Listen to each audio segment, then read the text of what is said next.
I think sometimes we get too many things to do, you know, and we don't take the time to rest and enjoy the beauty that's around us. You just see God in everything. There wasn't any road here when we came. I don't know how we got that car around the falls, but I remember you had to get out and push it, and we got it up here somehow.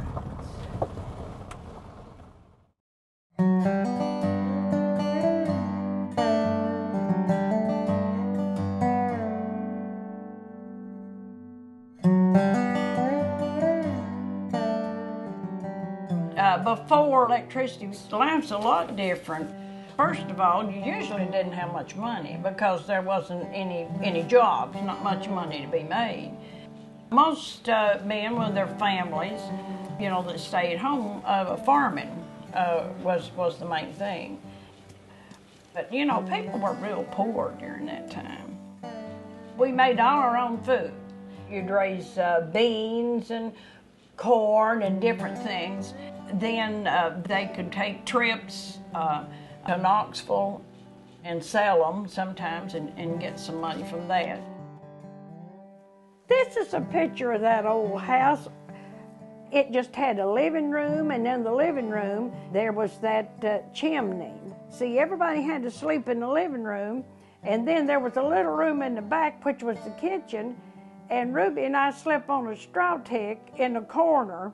We could stay a little warmer because we did have the cook stove in there, and of course you had to keep a fire in it all the time. We didn't have any ice boxes either. So you would take your butter and your milk and put it in the coldest spring we could find to keep it cold. Then too, we had tubs like to wash your clothes, and they built a fire underneath them to heat the water. You had to scrub them over the washboard to get a lot of them clean. Of course, we took real good care of our clothes because you didn't have many. You just had enough.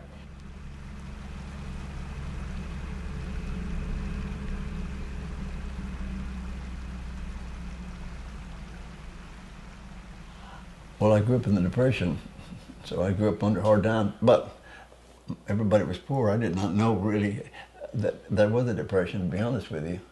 We lived subsistently, but we ate what we grew. We were living green in those days, and we weren't even aware of it because everything was recycled.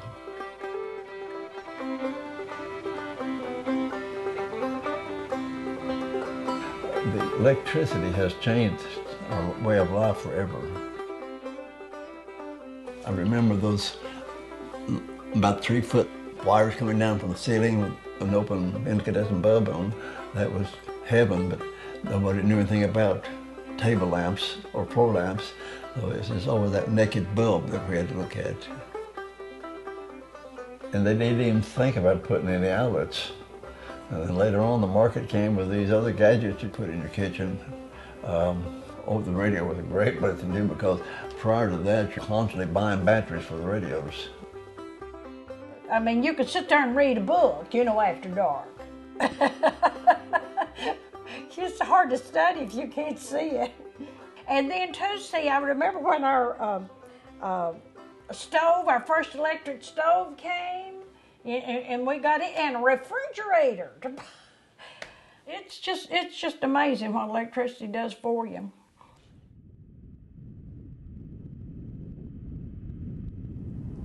That's the original Sevier County electric system as I know it, as I can remember it as a kid when you'd come by and pay your bill.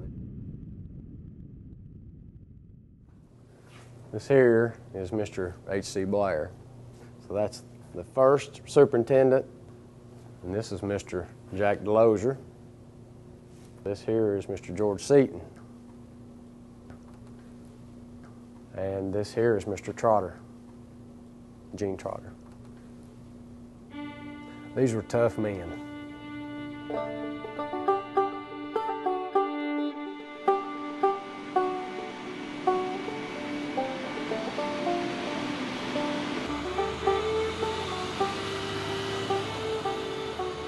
A lot of people were afraid of this new technology, didn't know what it was going to do to them, and then once they understood that the impact that it could have not only on their quality of life, but what it did for industry, which provided jobs, they had several start signing up and becoming electric customers. Here we are in 2014, we're 75 years old. Sevier County Electric System has just over 55,000 customers, but we don't lose that connection to the past, because those families and those farmlands and these mountains are what made us who we are today.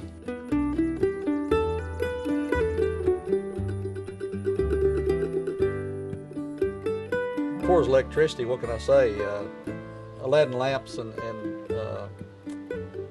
wood stoves in pasture land would be the then, and the now would be what you see, 10 million visitors, and electricity here is just like oxygen. We're so dependent on it. It came in, obviously it gave us an opportunity to really have an economic level that we wouldn't have had.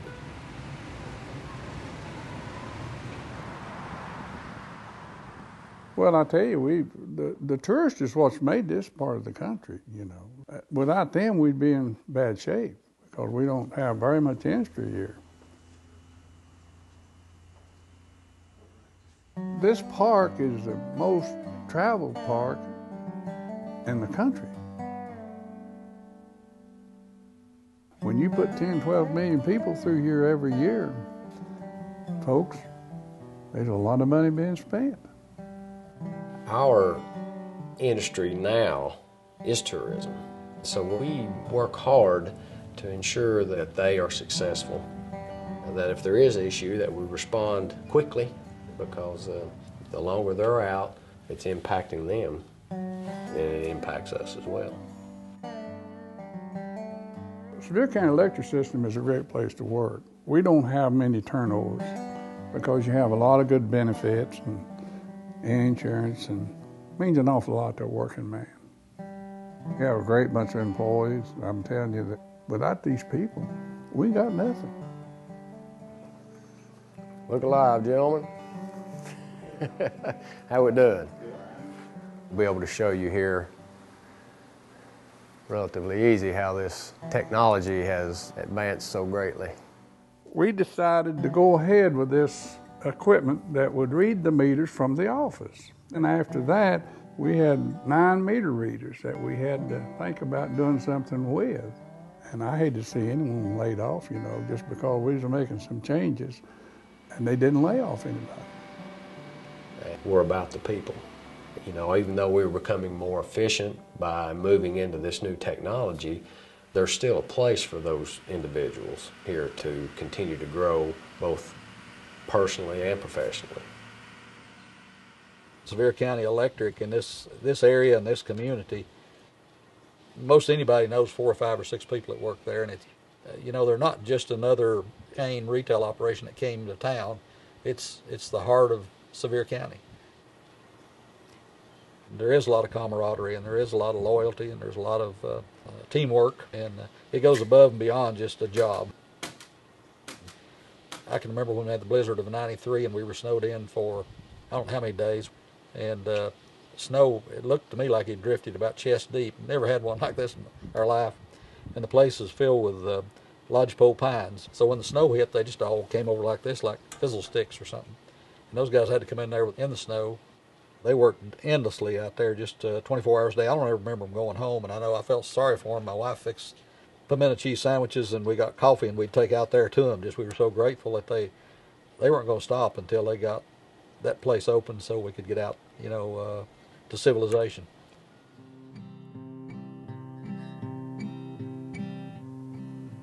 On May the 20th, 1970, Gene Trotter and Thurn Tarwater and Walker Norris were all in Gatlinburg hanging a bank of transformers. And one of those transformers at some point exploded. Mr. Trotter lost his life. the only fatality that we've had. Mr. Trotter's wife, Alma, was widowed, had 3 young children. It put her in a very tough situation, but you gotta know Alma. And she pulled her bootstraps up and went to work. She raised her children, and in 1981 was appointed to our board. In 1988, she became the chairman.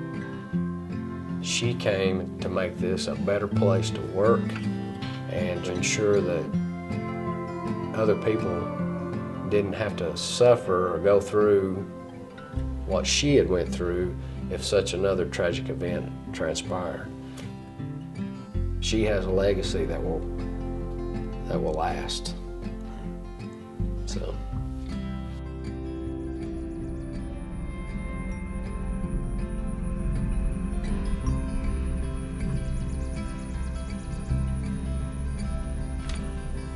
This is home, and I had opportunities to leave, but I wanted to come home. It's faith and family and then self. We're about the people. It's about our area. It's about helping our community be successful. There's a lot of people that have moved here, but the reason they move here is because of what they've experienced with the people that were born and raised here. Our approach to life, our area, would I say it's a utopia? It's not a utopia, but it's close. It's close.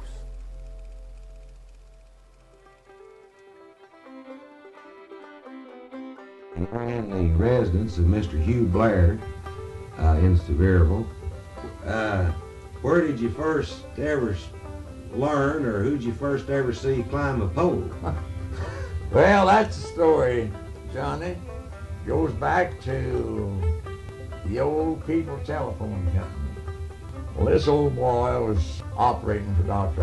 Isham. He was about 6'2" or 3. And he had a pair of 20-inch hooks with a tall man. They come up to the life cats, And I just worked 3 or 4 weeks. This old boy quits, Dr. Isham wanted to know if I want to do the repairing.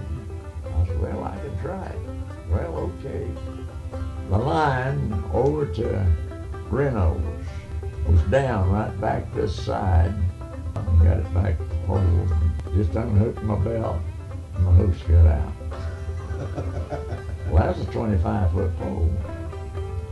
Well, here I come bear hugging that thing. Boys, I was ripping the shirt right down the straddle of that barbed wire fence. Boys, I just caught my britches and just ripped it both from the knee to the straddle. And I was cut all over and scratched. And Samantha couldn't see. When you fell down, you call that burning the pole? Burning the pole. But anyway, I was using this old boy's hooks. And the place of fastened down here, what it's supposed to, they was buckling around my knee. Didn't fit you? No, it was.